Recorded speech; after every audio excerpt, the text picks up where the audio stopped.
Aprendendo com a Divina Vontade, número 44, Livro do Céu, volume 7, continuação.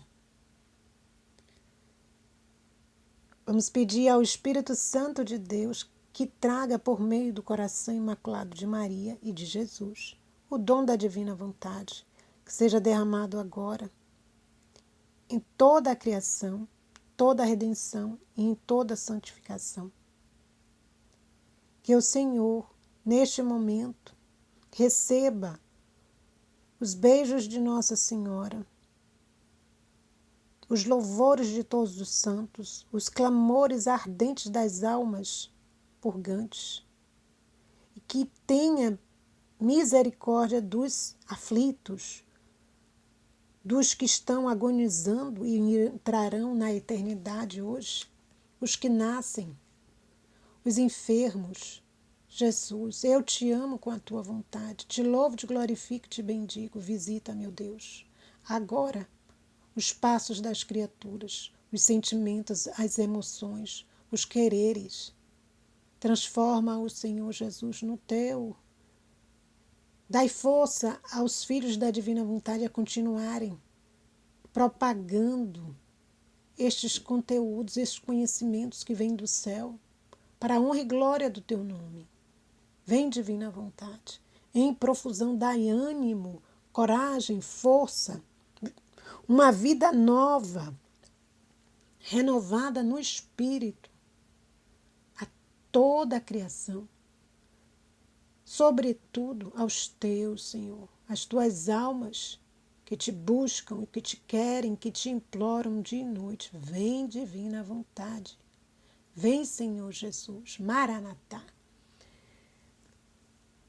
Então vamos aqui. Vamos continuar.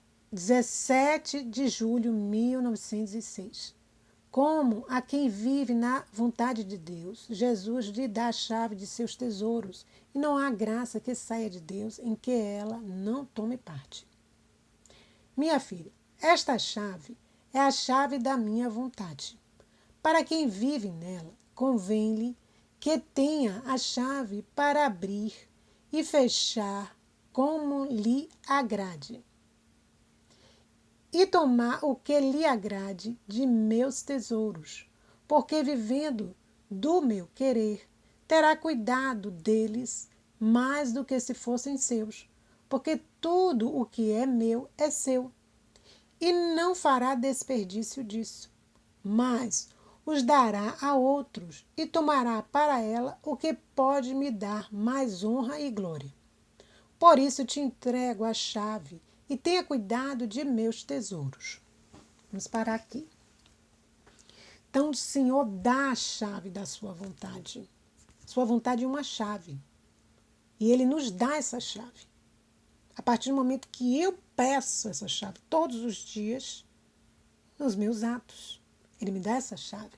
Eu abro os tesouros de Deus e me aposso desses tesouros para dar maior glória e honra a Deus. E não só me beneficio, mas também beneficio a outros. Estes tesouros não são só mais de Deus, também são meus. E eu vou cuidar deles com muito mais zelo. Então o Senhor, Ele, na sua bondade infinita, nos concede esta chave. Quer conceder essa chave a cada um de nós. Queiramos obtê-la. Então, continuando. Enquanto dizia isto, sentia-me toda imersa na divina vontade, tanto que não via outra coisa que vontade de Deus. E passei todo o dia neste paraíso de sua vontade. Que felicidade, que alegria!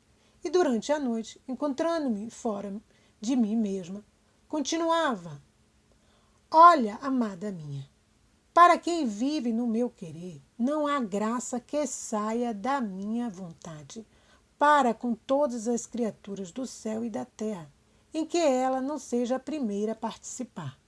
Vamos parar aí. Olha aqui, ela passa o dia inteiro envolta naquele paraíso da vontade de Deus, na felicidade de poder trabalhar com Jesus, se entregar a esta vontade. Então o coração dela estava feliz. E aí, quando chega à noite, ela sai dela, né? Sai, a sua alma sai do corpo, né? Fora de mim mesma. Continuava. E aí Jesus vem e fala de novo para ela. Olha, amada minha, para quem vive no meu querer, não há graça que saia da minha vontade para com todas as criaturas do céu e da terra, em que ela não seja a primeira a participar. E isto é natural, porque quem vive na casa de seu pai abunda de tudo. E se os que estão fora recebem alguma coisa, é do que sobra para aqueles que vivem dentro. Tá vendo? Então, quem vai ser superabundada? Primeiro, a alma que está no querer de Deus. Ela vai ser superabundada, porque ela vive na casa de quem? Do Pai. Na casa do Pai não falta nada. Na casa do Pai tem tudo em abundância, tesouros. E tudo pertence a ela. Então, esta alma é beneficiada e aquelas outras almas que estão fora, né, estão fora do querer de Deus, estão vivendo no seu querer, elas vão receber alguma coisa? Sim, mas vão receber daquilo que sobra. Aquilo que sobrou é oferecido, é ofertado para as outras almas que estão no seu querer apenas. Então a alma, ela se beneficia, mas também é beneficiado também os outros, mesmo aqueles que estão fora da vontade de Deus, são atingidos. Então que beleza, né? Vamos lá. 21 de julho de 1906. A reta intenção purifica a ação. A reta intenção purifica a ação. Então, minha filha, todas as ações humanas, mesmo santas, feitas sem uma intenção especial para mim, saem da alma cheias de trevas. Mas feitas com reta e especial intenção de me agradar, saem cheias de luz, porque a intenção purifica a ação. Olha que maravilha! Nós, quando temos uma intenção, por isso que é importante colocarmos nossa intenção na intenção de Jesus. Ó Jesus, as minhas intenções estão na tua intenção. Eu te entrego na divina vontade. Pronto. Para quê? Para que estas intenções, mesmo santas, mesmo boas, se elas saem, mas não têm o objetivo especial de agradar a Deus, mas de agradar a si mesma, de estar voltado para N objetivos individuais ou particulares, sem a intenção principal, que é agradar a Deus, glorificá-lo, estas intenções saíram cheias de quê? De trevas e não de luz. E nós olhamos a ação, Deus olha a intenção. Então, se a intenção é pura, por que pura? Porque tem como objetivo principal o quê? Agradar a Deus. A ação vai ser purificada. Que bênção, né? Então, a partir de agora, nós, quando estivermos rezando, corramos logo e coloquemos nossas intenções nas intenções de Jesus e de Maria, na divina vontade, para que as nossas intenções sejam purificadas, sejam cheias de luz, queiram primeiro glorificar a Deus e não a nós. Então, na divina vontade, a gente até evita ficar com aquela lista grande de pedidos diante do Senhor. A partir do momento que eu me coloco a minha vontade na vontade de Deus, estou colocando minhas intenções também. Deus vai cuidar de tudo. Eu não preciso ficar todo dia na porta batendo, dizendo, minhas intenções são essas. Não. Eu digo, olha, Jesus, vou rezar esse texto. Eu fusiono minhas intenções nas vossas intenções. E se tiver alguma em especial, eu coloco também na tua vontade, Jesus. Pronto. Também não vou ficar explicando minuciosamente tudo. Posso falar alguma coisa, mas confiar, me derramar no querer de Deus e confiar porque Ele cuida da gente, de nós. 27 de julho de 1906. Na cruz, Jesus botou as almas e as desposou. Aí ele diz a Luiz, e ele me disse, minha filha, quando recebi a cruz, abracei-a como ao meu mais amado tesouro, porque na cruz dotei as almas e as desposei comigo. Olha aí, quando Jesus recebe a cruz, ele abraçou. Nela, ele dota as almas e as desposa. Agora, olhando a cruz, sua altura e largura, eu me alegrei, porque via nela os dotes suficientes para todas as minhas esposas. E nenhuma podia temer não poder casar-se comigo, tendo eu em minhas próprias mãos, na cruz, o preço de seu dote, mas com esta única condição, que se a alma aceita os pequenos donativos que eu lhe envio, os quais são as cruzes, como penhor de que me aceita por esposo, o desposório é formado e faço-lhe a doação do dote. Olha aqui, vamos entender. Jesus abraça a cruz, enche as almas de dotes e desposa com elas. Mas ele diz, agora ele explica, agora, olhando a cruz, a altura e a largura, eu me alegrei porque via que os dotes que esta cruz produzia seriam suficientes para as suas esposas, que são as almas.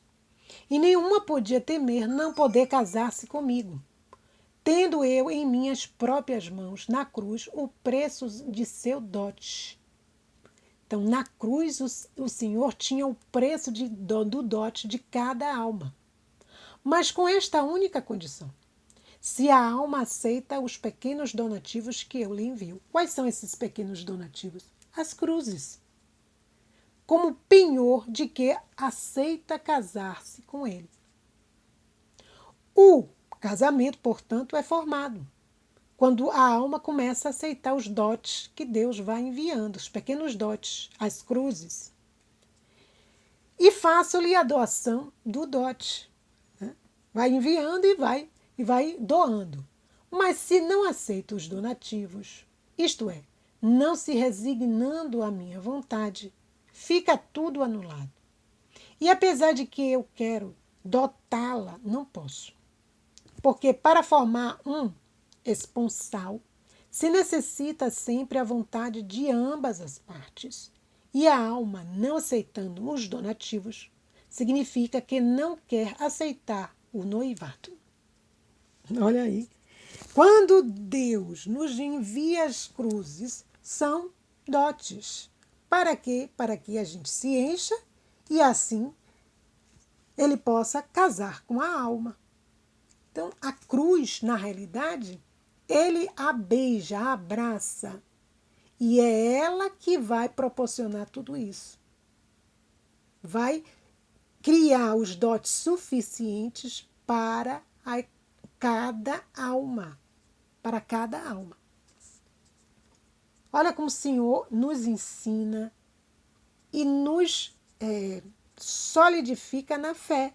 Porque quando o sofrimento vem, quando a amargura chega, quando as decepções chegam. Agora, na divina vontade, a gente passa a entender. Olha, eu não vou me abater. Não vou me deixar arrastar. Porque tudo isso É da vontade de Deus. É Deus que me manda, porque Ele quer o quê? Se casar com minha alma.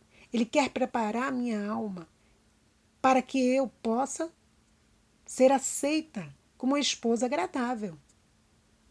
E Maria é que nos ensina, né? Ela que é cheia de graças, que foi cheia de graças por quê? Porque ela sempre viveu na divina vontade. Nunca saiu dela. Não sabe o que é viver sem a divina vontade. Porque ela nunca viveu na vontade humana. Ela viveu sempre fazendo a vontade, vivendo, na realidade, vivendo na vontade de Deus. Então é cheia por isso. 28 de julho de 1906. Audácia da alma, Jesus a defende. Continuando meu habitual estado por breve tempo, veio o bendito Jesus, e eu, assim que eu o vi, o detive e o abracei, mas tão forte como se quisesse encerrá-lo em meu coração. Enquanto eu estava aqui, eu via pessoas ao meu redor dizendo: como é ousada! Você tem muita confiança. E quando se trata com confiança, você não tem a estima e o respeito que você deve ter. Eu me senti envergonhada ao ouvir isto, mas não podia fazer de outra maneira. E o Senhor lhes disse: só se pode dizer que se ama, se estima e se respeita um objeto quando se quer torná-lo próprio. E quando não se quer torná-lo próprio, significa que não o ama. E, portanto, não se tem estima nem respeito. Como, por exemplo, aí dá um exemplo. Se quer conhecer se alguém ama as riquezas, falando delas, vê-se que as tem em grande estima. Respeita as pessoas ricas, não por outra coisa, mas porque são ricas, e todas as riquezas gostaria de as fazer suas. Se em troca não as ama, ao só ouvir falar delas, se aborrece, e assim por todas as outras coisas. Olha aí. Então, Luísa, ela vamos dizer assim, chamada a atenção por ela ter confiança e, ao mesmo tempo, uma ousadia, que é um destemor, não uma audácia. Quando se trata da confiança em Deus, ela não tinha limites. E aí algumas pessoas ao redor dela, ela via e dizia: mas isso não é correto, né? Quando esse excesso de confiança faz com que a pessoa perca a estima e o respeito. Eu me sentia envergonhada, ela se envergonha, mas ela não podia fazer o mínimo. Ela sabia fazer o máximo nesse sentido. Amar a Deus com uma confiança cada vez maior. Aí Jesus lhe explica: só se pode dizer que se ama, se estima e respeita a um objeto quando se quer torná-lo próprio.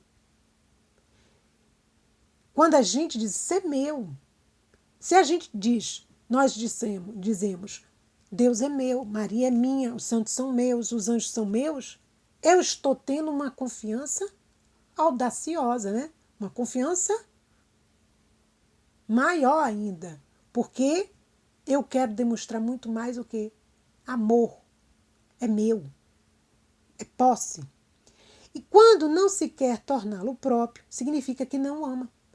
Quando nós falamos de Jesus, algumas almas se empolgam, se sentem felizes. É um assunto que realmente as leva a se expressarem. E existem outras que, quando nós começamos a falar de Jesus, se afastam, não demonstram nenhum interesse, não querem nem ouvir. Aí significa o quê? O amor, a estima, o respeito é quase nulo ou nulo por completo. E aí Jesus dá um exemplo. Quando nós falamos de algo que nos interessa, como aquilo nos estimula, como nos sentimos bem, como demonstramos né? Uma afeição. E a riqueza ele coloca aqui como um ponto, né, que chama a atenção de muitos de nós. Nossos olhos se enchem, nossa boca fala com alegria, com estímulo, porque é um assunto que nos envolve. E aí Jesus nos mostra o quê? Que o amor, a boca fala daquilo que ama, daquilo que o coração está preenchido. E a nossa boca está falando de quê? Ou de quem? Então, em vez de criticá-la, merece elogios. Jesus termina aqui, falando com aquelas pessoas que estavam criticando Luísa. Em vez de criticá-la, merece elogios. E se me quer fazer seu, significa que me ama, me estima, me respeita. Vendo? Quando a gente quer Jesus, realmente, nós estamos demonstrando isso. O amor, a estima, o respeito. 31 de julho de 1906. Mas antes de chegar lá, eu vou contar aqui, parar um pouquinho, que eu achei interessante, porque ontem eu estava lendo a história de uma alma, de Santa Teresinha do Menino Jesus. E achei interessante que ela fala que quando ela entra no Carmelo, aos 15 anos, ela encontra uma noviça que já estava lá, que a tinha precedido, né?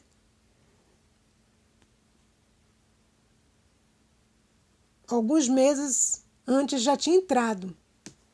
E ela era mais velha do que Santa Teresinha. Era 8 anos mais velha. Tinha um caráter infantil, mesmo sendo mais velha, tinha este caráter infantil. E aí elas criam um laço de amizade, de afeição forte, né?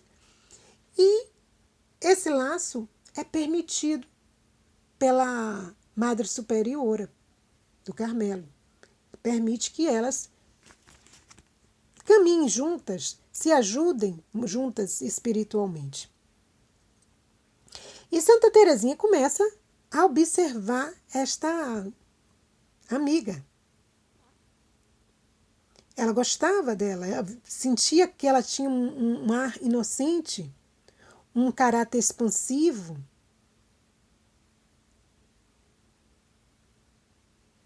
E aí ela nota que o amor que esta freira nutria pela Madre Superiora não era igual ao amor que Santa Teresinha nutria pela Madre Superiora.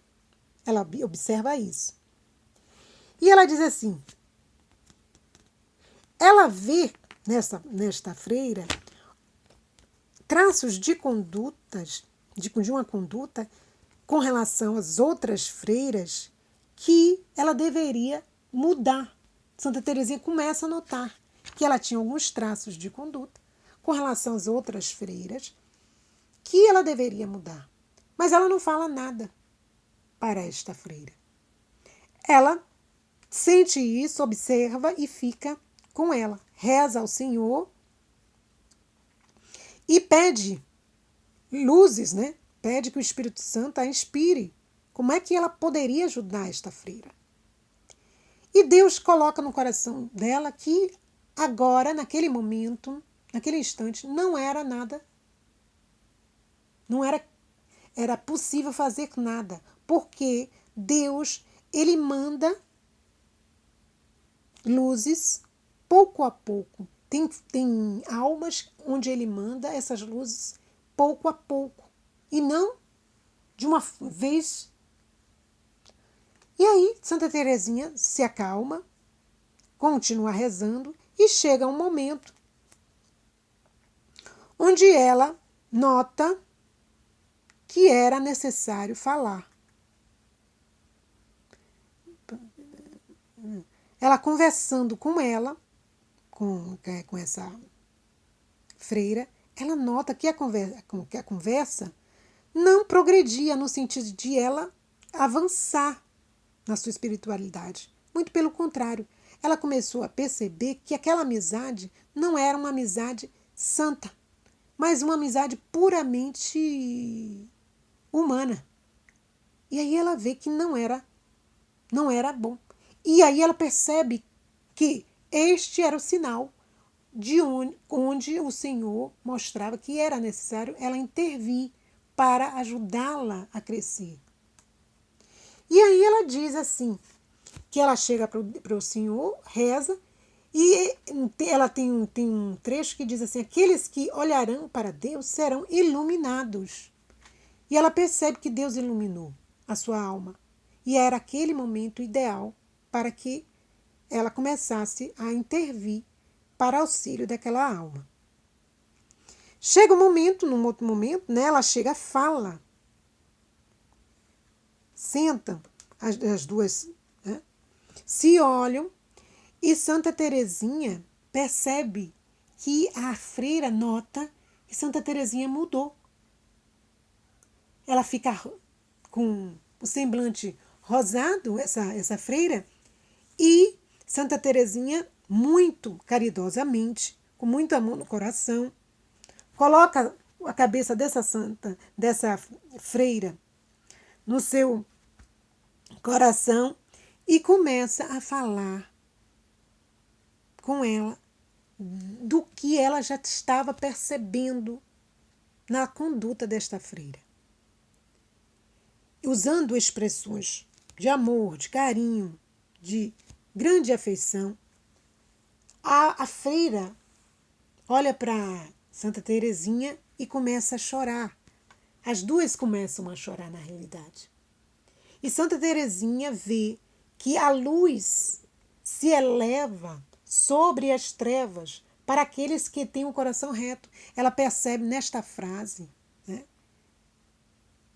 que aquilo estava se realizando.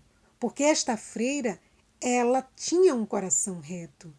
Ela aceita a correção fraterna de Santa Teresinha. E ela, né, com espírito de humildade, diz assim, que ela aceita que Santa Teresinha a corrija naquele momento e pede a ela que continue essa correção nos momentos onde ela perceba que precisa intervir. E Santa Teresinha disse, aí sim, eu vi um crescimento, onde houve uma separação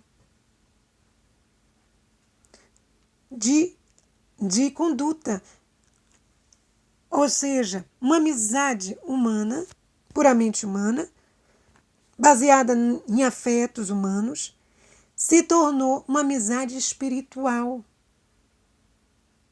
Ou seja, o humano deu lugar ao espiritual, porque a freira aceita a correção de Santa Teresinha.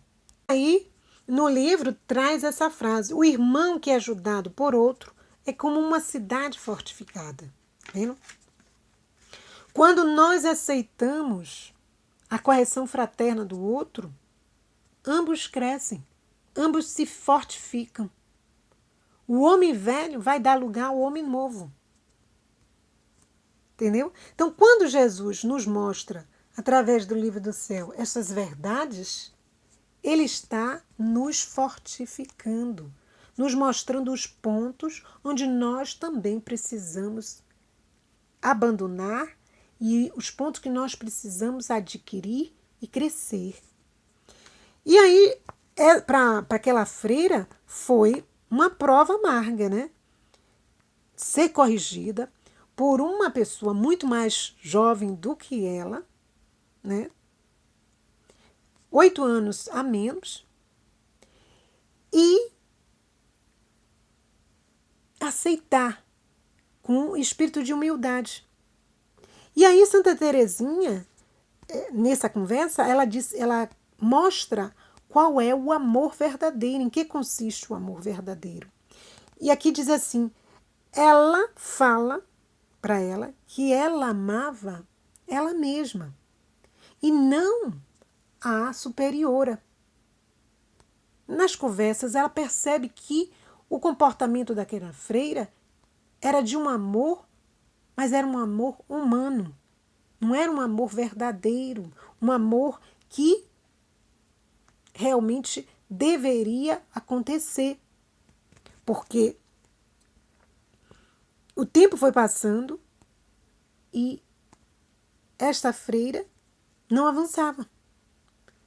E ela disse, e Santa Teresinha dá o exemplo, olha como eu entrei, e quando eu entrei no Carmelo, eu comecei um trabalho para amar e me sacrificar no sentido de amar verdadeiramente a minha superiora, não me apegando a ela, não de uma maneira material. Aí ela dá até um exemplo, não como um cachorro que se apega ao dono para receber, né, aquilo que o dono pode dar. Não, ela diz, o amor se nutre de sacrifícios, mas a alma se recusa às satisfações naturais, mais seu amor se torna forte e desinteressado. Então ela detecta que aquele amor que aquela freira estava nutrindo era um amor interesseiro, era um amor material, onde buscava somente satisfações naturais. Ah, eu amo fulano porque me ajuda nisso, me dá aquilo, me favorece em tais aspectos. Este não é o verdadeiro amor. E aí Santa Teresinha diz isso. Por amor àquela amiga espiritual, aquela freira que estava também no caminho de santificação, como ela. Eu achei super interessante trazer isso para a gente, porque nos mostra que o amor ele tem que ser cada vez mais forte, desinteressado, cheio de verdade. Porque não adianta eu dizer, eu amo você, mas eu percebo determinados pontos em você e não lhe ajudo a crescer. Ah, não, o tempo vai ajudar, sabe? Deixa fazer como quer. Nem sempre é assim. Olha aqui, Santa Teresinha está nos mostrando. Ó, que ela rezou, ela pediu luzes espirituais, ela pediu que o Espírito Santo a inspirasse e no momento certo ela interviu. 31, continuando, 31 de julho de 1906, Jesus fala da simplicidade. Minha filha, a simplicidade a simplicidade. São as virtudes como o tempero às refeições. Para a alma simples não há nem chaves, nem portas para entrar em mim, nem eu para entrar nela. Porque por todas as partes pode entrar em mim e eu nela. Antes, para dizer melhor, encontra-se em mim sem entrar, porque por sua simplicidade vem assemelhar-se a mim, que sou espírito simplíssimo, e que só porque sou simplíssimo encontro-me por toda parte e nada pode fugir de minha mão. A alma simples é como a luz do sol, que apesar de qualquer névoa ou de que seus raios passem por qualquer imundície, permanece sempre luz e dá luz a todos, mas jamais se muda. Então, uma alma simples é uma alma que não tem portas nem janela para entrar em Deus. Ou seja, não tem, vamos dizer assim, tem que bater na porta primeiro para que a porta seja aberta e aí eu entre. Não, ela já está em Deus e Deus está nela. Porque como Deus é um espírito simplíssimo, ele se encontra em toda parte e nada pode fugir da sua mão. A alma simples é como a luz do sol. A luz do sol penetra em tudo, né? E continua sendo luz do sol. Mesmo que toque coisas impuras, sujas, né? Continua luz do sol, não muda. Assim, a alma simples, qualquer mortificação ou desgosto que possa receber, não cessa de ser luz para si mesma e para aqueles que a mortificaram. E se vê coisas más, ela não fica manchada, fica sempre luz, nem jamais se muda, porque a simplicidade é a virtude que mais se assemelha ao ser divino. Vamos parar aqui, tá vendo?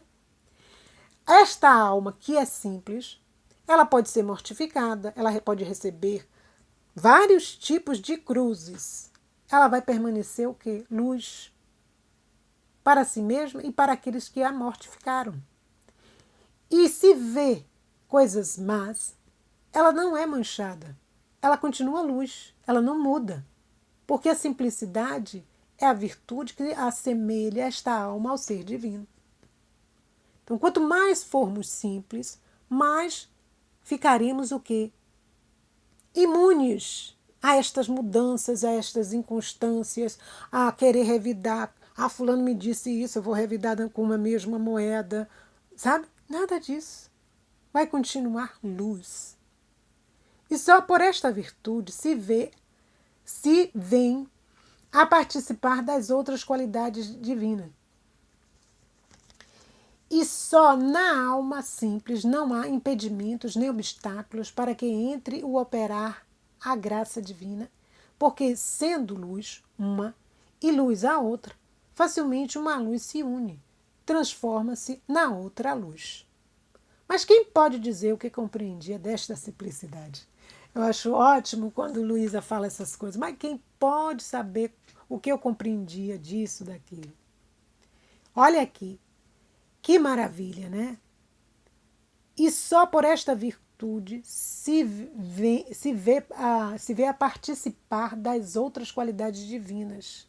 A simplicidade é uma qualidade, é uma virtude. Tendo ela, Deus participa a alma de todas as outras. Só na alma simples não há impedimentos. Por quê? Porque ela é uma pessoa, vamos dizer assim, transparente. Não há obstáculos, ela não cria obstáculos para que a graça entre. A graça entra porque não tem nem portas nem janela que impede. Porque sendo esta alma luz, a luz, que é Deus, entra e encontra morada nesta alma. Peçamos a graça de sermos um espírito também simples, a simplicidade, a mansidão e a simplicidade de Deus. Vamos terminando aqui com este último trecho, do dia 8 de agosto de 1906. Como é necessário correr sem parar jamais. E aí a gente lembra aqui, em esta frase, endireita teu coração e ser constante, não te apavores no tempo da adversidade. Então, quando as cruzes chegarem, quando as diversidades chegarem, permaneçamos o quê? Luz, constante, simples, mansos, humildes, serenos, pacificados em quem? Na luz que é Cristo, no querer divino. Então, minha filha, para a criatura alcançar seu ponto central, é necessário correr sempre, sem jamais deter-se, porque correndo se faz mais fácil o caminho. Vamos parar aqui. Tá vendo?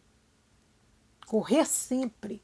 Uma alma que está caminhando com Deus, se ela para, ela para de rezar, ela para de meditar, ela para de receber os sacramentos, de ir para a missa, ela vai retroceder. O avanço que ela teve espiritual começa a retroceder. Então não podemos parar. Temos que correr sempre. Porque correndo se faz mais facilmente o caminho. E conforme caminha, se lhe será manifestado o ponto onde deve chegar para encontrar seu centro. E ao longo do caminho lhe será fornecida a graça necessária para o caminho. E ajudada pela graça, não sentirá o peso da fadiga nem da vida. Porque a alma que caminha, vamos a passos rápidos, a graça vem, lhe fornece o que é necessário para o caminho, lhe ajuda, e aí a alma não sente o peso da fadiga e nem da vida. Porque se ela começa a caminhar em passos lentos, buscando a sua espiritualidade, seu crescimento espiritual, uma lentidão, olha para trás, começa a pensar o que ela já deixou, o que precisa ainda caminhar, quanto vai ter que caminhar para conseguir a santidade, ela começa a esmorecer. Não é isso? Sem olhar para trás. Olha ali a mulher, né? A mulher que vira sal, porque olhou para trás em Sodoma. Entra os anjos de Deus e libera aquela família. Se eu não me engano, acho que foi família de. Acho que era de Jó, se eu não me engano. Ou não. Eu não sei. Eu não me lembro agora quem era o personagem, o nome do personagem. Eu sei que libera esta família e a mulher. E o anjo adverte: não olhem para trás. Não olhem para trás. E a mulher olha para trás. Quando a família fugia, o pai e as filhas, acho que os filhos, ela olha para trás e vira estátua de sal. Ou este olhar para trás significa o quê? Saudade, apegos. Aquela vida que não era agradável a Deus, tanto assim que Deus destrói a cidade. E ela olha para trás. Este olhar significa o quê? Não querer o novo de Deus, mas sentir saudade do que era velho, do que não fazia bem. Tudo o contrário, para aquele que caminha e se detém, já que só parando sentirá o cansaço dos passos que deu, perderá o impulso em seguir o caminho, e não caminhando, não poderá ver seu ponto final, que é um sumo bem, e não ficará cativado. A graça, não vendo correr, não se dará em vão, e a vida se tornará insuportável, porque o nada fazer produz tédio e aborrecimento. Tá vendo? Se a gente não corre atrás da nossa salvação, corre atrás da tua salvação. Olha o canto profético, corre atrás. Se a gente não corre atrás, o que vai acontecer? Essa fadiga, esse cansaço, esse aborrecimento, a graça não vai se dar porque ela não vai ser desperdiçada. E aquela alma vai sentir o quê? Como é insuportável o peso da vida. Não vai se aproximando cada vez mais do ponto final. Ela perderá aquele ânimo, aquele impulso de caminhar. Cada vez que para, ela começa a pensar, né? O que ela já deixou, o que ela precisa deixar, quais são os sacrifícios que ela precisa fazer.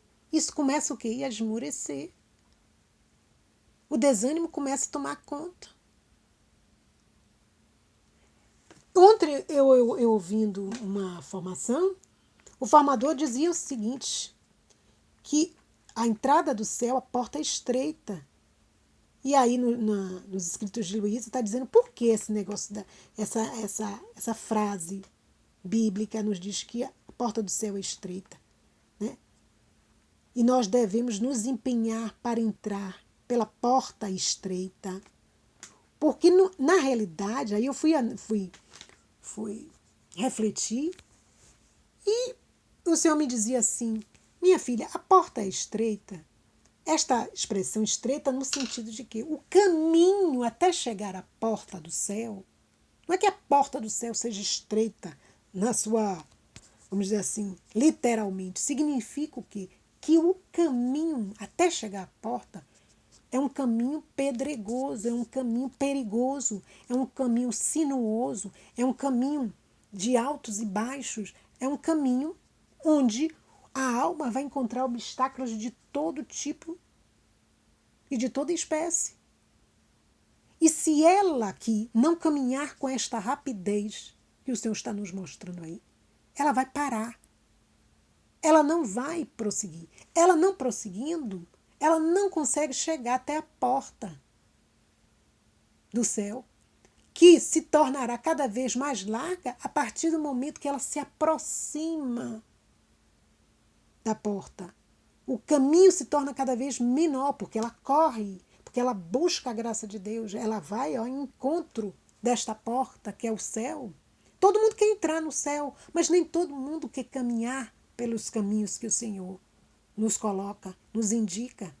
Então, fica de longe, uma pessoa que fica de longe, olhando uma porta lá longe, ela vai ver o quê? Que a porta é estreita, ela não vai ver o comprimento, a altura, a largura da porta, ela não vai ver os detalhes da porta.